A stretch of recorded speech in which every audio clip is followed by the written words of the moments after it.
High, নমস্কার বন্ধুরা। আজকে আমি বিকেলবেলা বাচ্চাকে টিফিনে দেব, একটা সুন্দর একটা টিফিন বানিয়ে দেব যেটা বাচ্চারা ভালোবাসে এবং ওদের পক্ষে খুবই হেলদি হবে। সেরকম দেখো, ব্রোকলি আমি কিছুক্ষণ আগে এরকম টুকরো করে কেটে নুন জলে একটু ভিজিয়ে রেখেছি। এবার এগুলো আমি জলটা ফেলে সিদ্ধ হতে দেব। তো পুরো রেসিপিটা তোমাদের সঙ্গে শেয়ার করছি। চলো, দেখো একটা পাত্রে জল নিয়ে তার উপরে এরকম একটা ছাঁকনি রেখে তার উপর দিয়ে ঢাকা দিয়ে দিলাম, যাতে স্টিমে পুরো ভাপটা লেগে জলের ব্রোকলিটা যেন সিদ্ধ হয়ে যায়। এভাবে জলের ভাপে এটা সিদ্ধ হবে, কারণ জলের মধ্যে আর দিইনি, ভাপ দিয়ে এটা সিদ্ধ করে নিচ্ছি।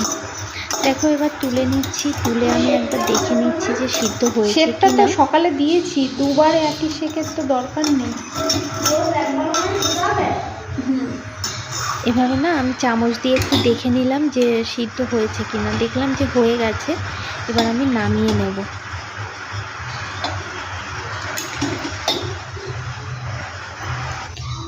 ব্রোকলিটা আমি একটা পাত্রে ঢেলে নিচ্ছি।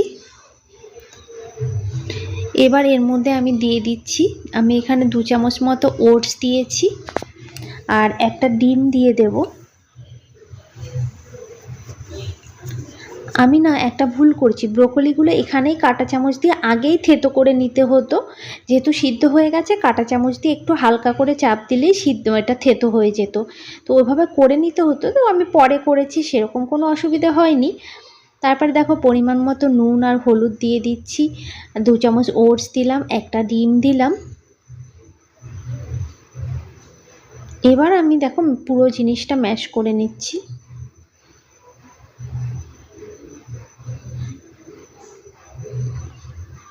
এর মধ্যে আমি দিয়ে দেবো, দেখো গোলমরিচ গুঁড়ো দিয়ে দিচ্ছি, ওটা হাফ টিস্পুন যে সেই মাপের দিয়ে দিলাম। এবার যে যেরকম ঝাল খাবে সেই অনুযায়ী দেবে, খুব বেশি না দেওয়াই ভালো যদি বাচ্চাদের জন্য হয়। বড়দের জন্য হলে এখানে কিছুটা কাঁচা লঙ্কার কুচিও দিতে পারো। এরপরে দেখো আমি এখানে অল্প তেল দিয়ে তারপরে আমি এইভাবে করে ভেজে নেব।